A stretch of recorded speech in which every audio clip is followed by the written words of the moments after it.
Akikabidhi pikipiki hizo, naibu katibu mkuu wa wizara hiyo Bi Felista Mdem amesema kuwa hatua hiyo ni sehemu ya jitihada za serikali kuhakikisha huduma za maendeleo ya jamii zinafika kwa wakati na kwa ufanisi zaidi, hususan kwa makundi maalum yanayoishi maeneo yasiyo na miundombinu rafiki. Wizara imenunua pikipiki na leo hii nakabidhi pikipiki 12 kati ya pikipiki 98 zilizonunuliwa kwa ajili ya kuimarisha utendaji kwa ngazi ya kata. Halmashauri zilizopata mgao kila moja pikipiki 2, isipokuwa Mbalali wamepata pikipiki moja ni halmashauri ya Rungwe DC, Busokero DC, Kyela DC, Chunya DC na Mbalali DC. Kwa upande wake, kaimu katibu tawala mkoa wa Mbeya Bi Anna Mwambene amesema kuwa msaada huo utasaidia sana katika kuongeza uwajibikaji na utekelezaji wa majukumu ya maafisa maendeleo kwa ukaribu zaidi.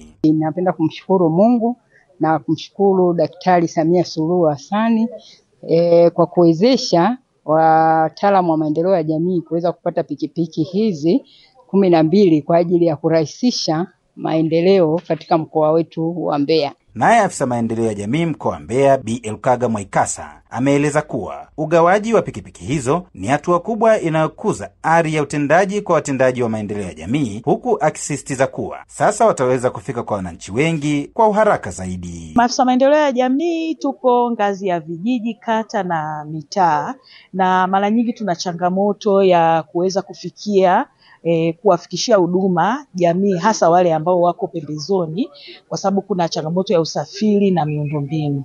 Kwa hiyo kwa kupata pikipiki hizi itaturahisishia kuwafikia wananchi walioko kwenye vijiji na mitaa, lakini kusaidia kupeleka huduma, hasa kutoa elimu, lakini na kuwainua wananchi kiuchumi. Kwa upande wao, baadhi ya maafisa maendeleo waliopokea pikipiki hizo wameishukuru serikali ya Jamhuri ya Muungano wa Tanzania kwa kuwapatia nyenzo hizo muhimu, wakisema kuwa sasa wanajiona kuthaminiwa na wako tayari kufanya kazi kwa bidii zaidi. Sisi kama Kyela, hizi pikipiki zitakuwa za msaada sana. Kwanza kwenye kuhamasisha masuala ya ukatili wa kijinsia ambao ni vitendo ambavyo vimekuwa vinafanyika sana, lakini pia zitatusaidia sana kufanya kazi za uundaji wa majukwaa ya wanawake na uwezeshaji wa wanawake kiuchumi. Pikipiki hizi 2 ambazo tunaenda kuzipokea leo kwa ajili ya kata 2, kata ya Chokaa na kata ya Makongorosi, zitakwenda kutusaidia sana halmashauri ya wilaya ya Chunya na hasa maafisa maendeleo ya jamii ambao wako kwenye kata. Lakini pia kutoa elimu mbalimbali za lishe na vitu kama hivyo.